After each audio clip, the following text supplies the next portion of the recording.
Hey guys, what is up? It's Wolfpack Gaming here, and for those who don't know, I recently just put up a video called The Best and Worst Attackers for Rainbow Six Siege, and I sort of talked about who I mained and who I would recommend for beginner players, and then for players who are a little bit more moderate in the game, and then those who I wouldn't even recommend buying.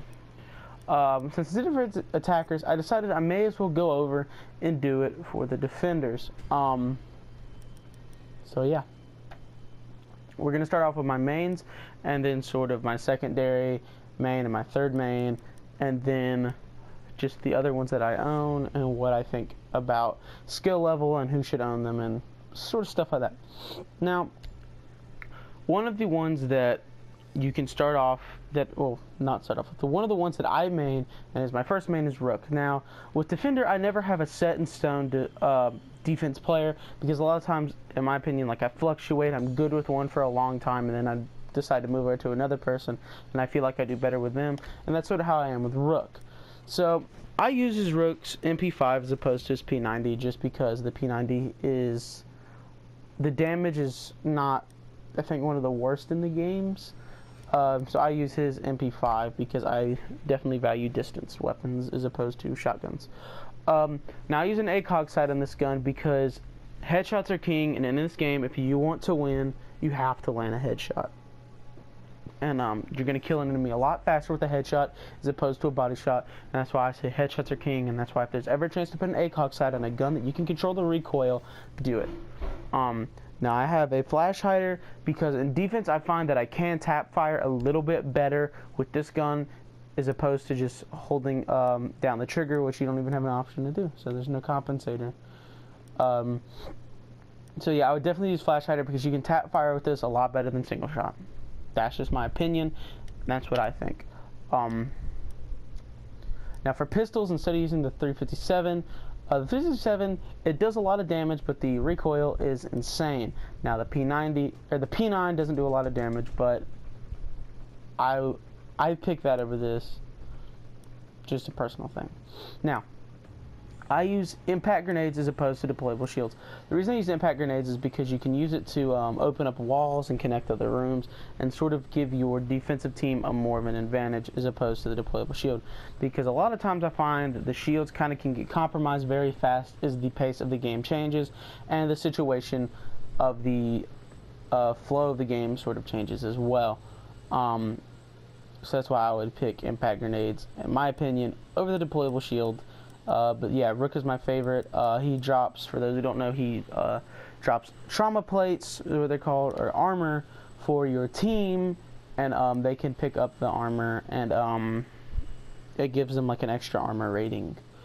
So my secondary main on this is Bandit. Now, a lot of times Jaeger will end up being my secondary, but recently one of my friends bought Siege, and he has mained Jaeger for a long time, so I decided that I would main Bandit over Jaeger just because I don't want to steal who he has been maining recently.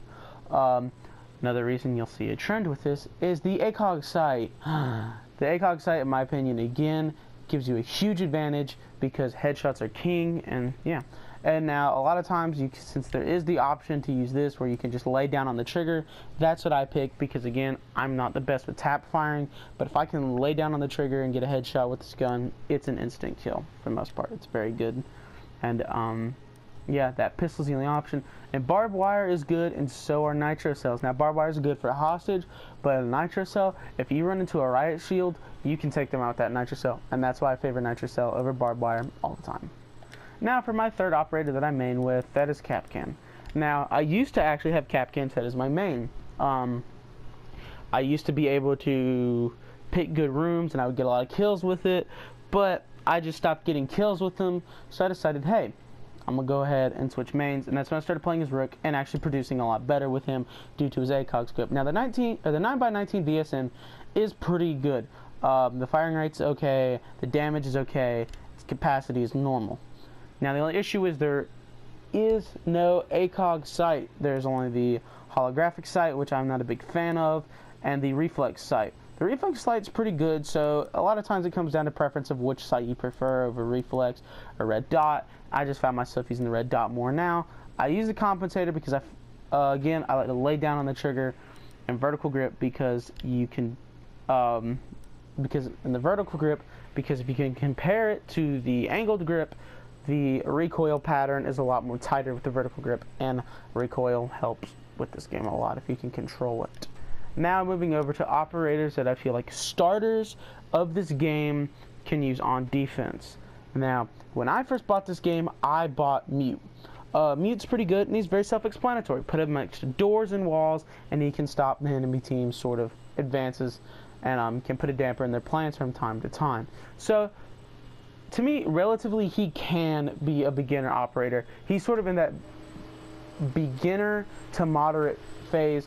I'm not saying you have to be a moderate player and play it a few times in order to use him, but in my opinion, I would rather you have a little bit more experience in the game before you hop in with Mute. But if you'd like to hop in with Mute and use a signal disruptor, you very well can. Now, another really easy starter one is Doc. Doc and Rook almost mirror each other completely. The only thing that is different is Doc is more situational. If he goes down, he can heal himself and revive himself. If a teammate goes down, he can shoot him with his pistol and he can revive them. And that's sort of the reality of it, is you can revive teammates and you can revive yourself with it. You can also give your teammates or yourself health, but in my opinion, Rook is better because at the beginning of the round, you make sure everyone gets this little extra armor. That's all I'm saying. Capcan's also a starter, but the only thing I would recommend with his entry denial device is make sure you plant this at the feet of the door. I don't know how many times I've seen people put this at the head level or the chest level, and that's the reason they don't get kills. Now, other than that, there are a few more starter ones that I could recommend. Those three are definitely ones that I would say at the beginning. You can start with Bandit. Now, Bandit's kind of tricky because his armor is extremely low. He doesn't have that much health when it comes to dealing with enemies, but his gun, you also have to get headshots with it. And Jaeger, I would leave that to more moderate players. So now, like I just said, we're going to move over to more moderate skill level players. Jaeger is definitely on that list because Jaeger, once players learn that his entry or his ADS can go down on the floor, it actually takes out grenades a lot better than it was on a wall. So he's one of those moderate player ones. I would also kind of put Bandit in that moderate to beginner level, and he also falls into that with Mute. I just went over those two.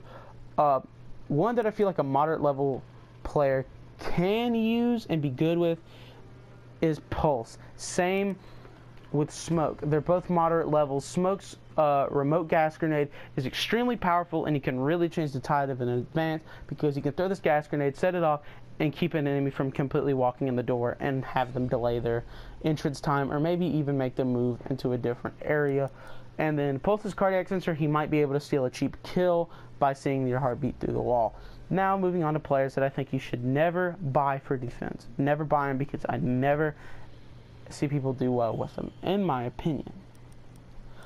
Don't buy Tachanka. He's been buffed, but he still is terrible. It's just, I want to see him do better because his mounted LMG seems like a really good idea, but the just frontal shield thing, it still just doesn't work, and I don't see a lot of people use him and get kills with them. And a lot of times I see Castle kill his own teammates. Not on purpose, but on accident. He'll put his Castle barricade down, and a lot of times teammates can't get inside the objective when the action phase starts. Or there's times where he puts this in and locks everyone in a room, and it's kind of harder for everyone to get out. Other than that, I really don't have that many more tips on who to use. The only tip I can say with defense is always use C4, because C4s is the complete perfect counter to any riot shield that a teammate or an enemy team will throw at you. Thanks, guys. If you guys have any more recommendations for videos like this, or even like, hey, look, I want you to go, because right now I'm saving up for the Velvet Shield operators. If that's what you want me to see, is save up, buy both Velvet Shield operators, do a little review video on them. Y'all let me know about that because I really want to do that. Or if you want me to see me buy other operators and just sort of try them out, that's sort of I want you guys to kind of can control stuff like that. But other than that, guys, I hope you have a great day, and just keep loving life, man. Do what you do.